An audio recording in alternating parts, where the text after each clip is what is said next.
Hi teachers, I want to show you how to make these digital choice boards.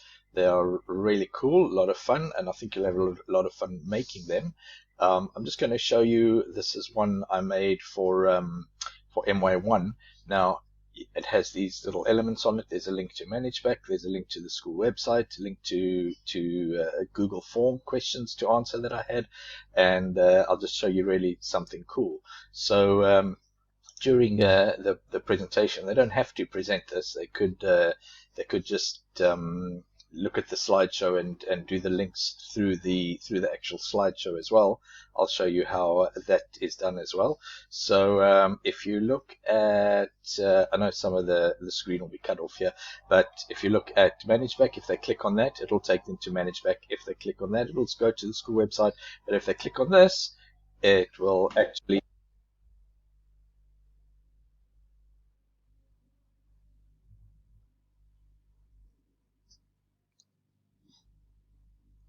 So that's really cool. That's just using the insert audio. Just selected that section, and you can insert the audio. You can change the icon of the little audio. I can show you how to do that.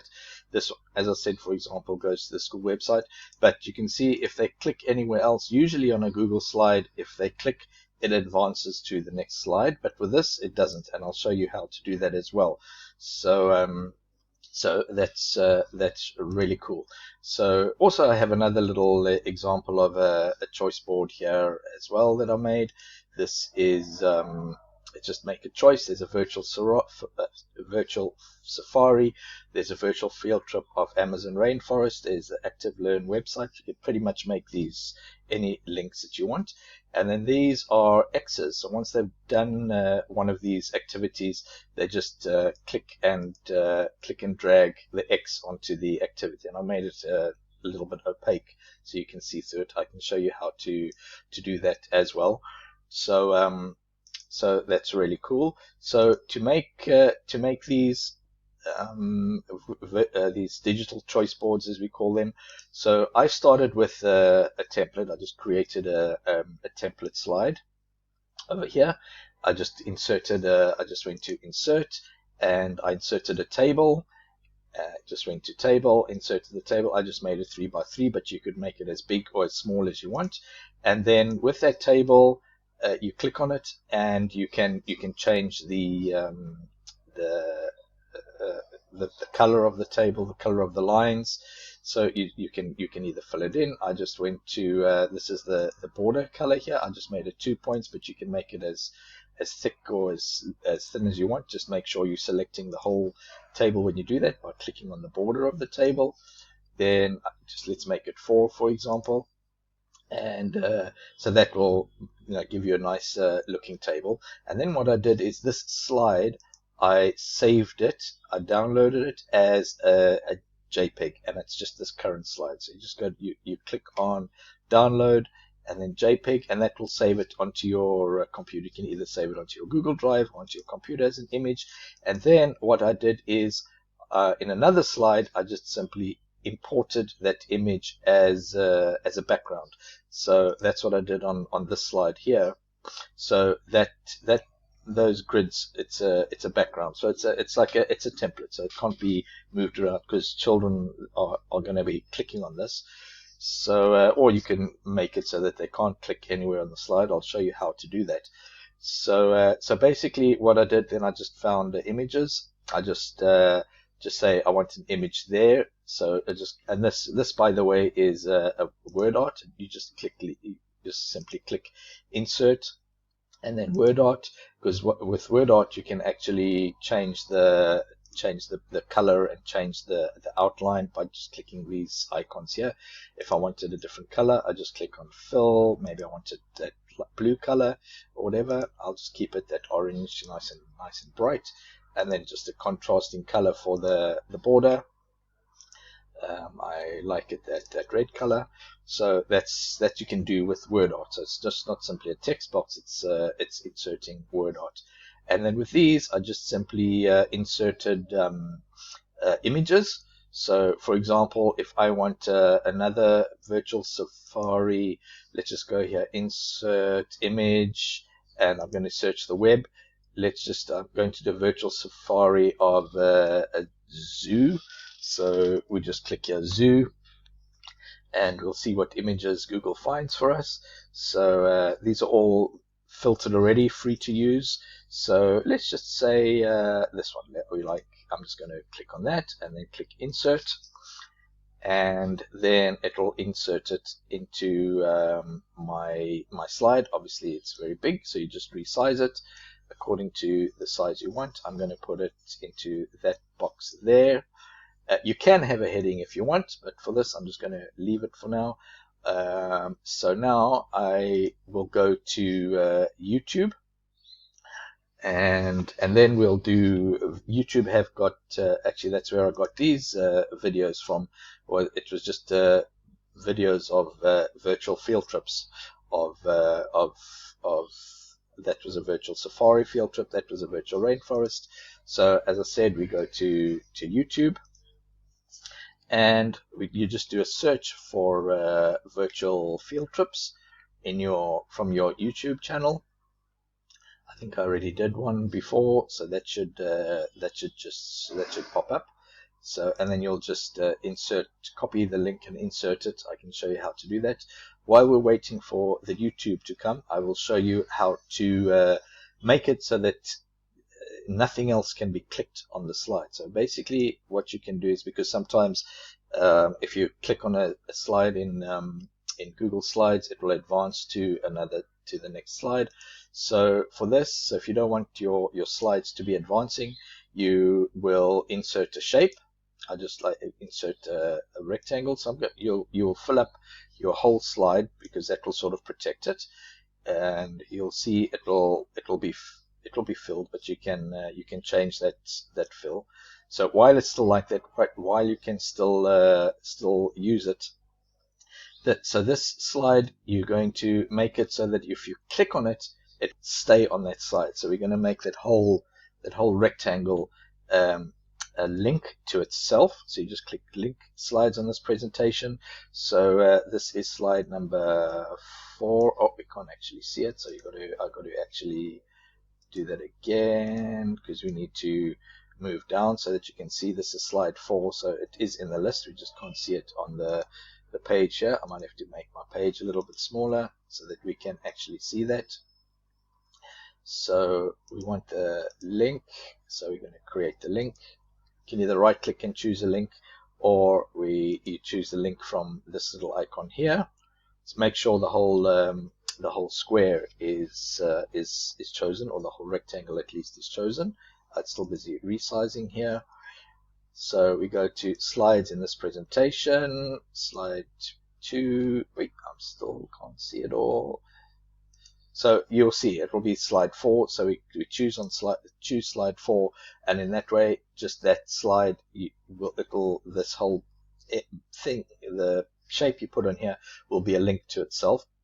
I'll show you how to bring that, to make sure that nothing else can be linked or clicked. But now, because this is going to be in the front, these are going to be links that you want them to click on. So anything you want to click, the students to click, you bring that to the front of this shape. So you just basically click on the picture, you right click at least, and then you choose order, and you bring it to the front. So you will see that if I move this shape back over in place, it will be, just moving it around a bit, this image will be in the front, so that can be clicked. If I click anywhere else, it will just stay on the slide. So the way I made that link, you just simply right click on it, but first of all you need to get the YouTube link. It's just taking a while to load. So you'll right click on it, and then you will choose the link. Actually, I've already got it here as a link. So I come to this icon here, which is to insert a link. Click on it, and it will pull up the link. Sorry, I don't want to motion. My computer's a little bit strange this morning. So we click on our image. You can see I've already made it as a link. You can unlink it, you can edit the link, but to do that you right click and then you click link, insert link. So you can see it's already there, but so you'll copy the link from your YouTube video and you put it into the link here, click apply, and then that will be the link to the YouTube video that you just created. And that you can do with any of your items in your choice board. I'm just going to make it transparent, and also the border, if you don't want to see the border, we can make that transparent as well, so you can't see it, but it is there and it will be a link to itself. So any of these images here, you can make it as a link. That's a link to the rainforest, that's a link to ActiveLearn. So you can basically put any links here if you want them to go to a document. And what's really cool is you can make these X's so that once they've done it, they just simply click and drag, and you can make an endless supply of those X's. So what I did was I just made one X and copied it and pasted it. Well, because we only got 6 items here, I copied and pasted it 6 times, and then I horizontally went to the center on page horizontally and then centered vertically, and so it puts it all together, all on top of each other. So it basically stacks them, so you can have as many of these X's as you want to. And as I said, the color, I make sure you click on the color, and then I chose the fill color here, and I went down to custom, and I made sure it was slightly opaque. So the way to do that, you click on the color here, you click on custom, and then you choose the color that you want. So I chose the green, and then the transparency, you can make it as transparent as you want. I think I made it that about slightly transparent like that, and then so that it's transparent, so that when they put it over, they can basically still see what's under. So now obviously these you've got to make them so that they are also on the front, bring them to the front. So all of these, you'll select them all, and so that's what you'll have to do before you do it, because you've made the box over it. You're gonna have to change those so that they're on the to the front.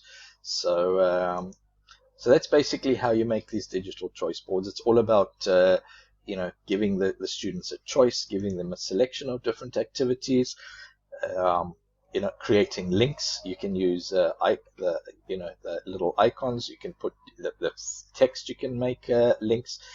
Just to show you how to change the image when you insert the audio, which is a fairly new feature now. You insert audio. It will ask you which audio you want to insert. So it will look for, just as you insert an image, you can search, you can search YouTube, or if you've got something on your Google Drive, you've got audio files on your Google Drive, you can search for them. And then so any of these, I've chosen insert video. Sorry, it should be insert audio. Yeah, we want to insert audio. So it will look for audio files on your drive. So obviously you'll need to download them. So you just choose any audio files that you want here, and then you'll insert it. I'm just gonna choose this over here, for example, and then it will insert the little icon, a little audio icon. It says creating audio. Now, as you can see, it keeps it that audio icon, but you can actually change it. So I just found a picture of a radio. So to change it, you right click on it, and then you can click replace image. So you can either do, you can do from the camera, URL, photos, drive, search your web, upload from computer. So I had that little image of the radio, which I uploaded to my computer, and it automatically changed the size. You can resize it, move it to you want to, so that when that little icon is clicked, this will be really cool with little ones when you have a picture of an animal, and you can say which sound does this animal make. You can so if it's a tiger, for example, you can have a picture of picture of the or you just have the word, say what animal, what sound does a tiger make. Then you can have images. So if they click on the picture of the tiger, it will make the tiger sound. If you have a picture of a cat, it can make the cat sound, so that you can insert the audio and then just change this little icon to the picture that you want. So that's quite neat. So once again, I was saying this is just all about interactivity. You can use these either asynchronously or synchronously during your lessons. You can create this as a slideshow, and then you share it with your students. You can share it either as a view only, or you can share it for them to make a copy, and then they can edit it. So it really depends how you want them to use it. If you have them viewing these images, as a slideshow, they'll have to click on the image and then click on the link. Whereas if you just do a presentation, they can just click on these images and it will take them to the link straight away. So once again, just something new for you to try. And if you want help with doing this, I'm happy to create a simple one for you, and then you create the skeleton, and then you can just create and fill in the bits and pieces. Or if you want a choice board with a specific subject, just let me know, and I'll gladly share a presentation with you, and we can do it collaboratively over Zoom. So whichever way you want, I'm really up to however way to help you in any way. So once again, this is just all about student engagement, student involvement, letting them to be as interactive as possible. Because as we know, online teaching is not teaching in the classroom, so we're always finding ways for them to be interactive. So I hope you've enjoyed this. I know this was pretty quick and rushed, but certainly if you need help with this, I'll be very glad, very happy to help. Have a great rest of your day.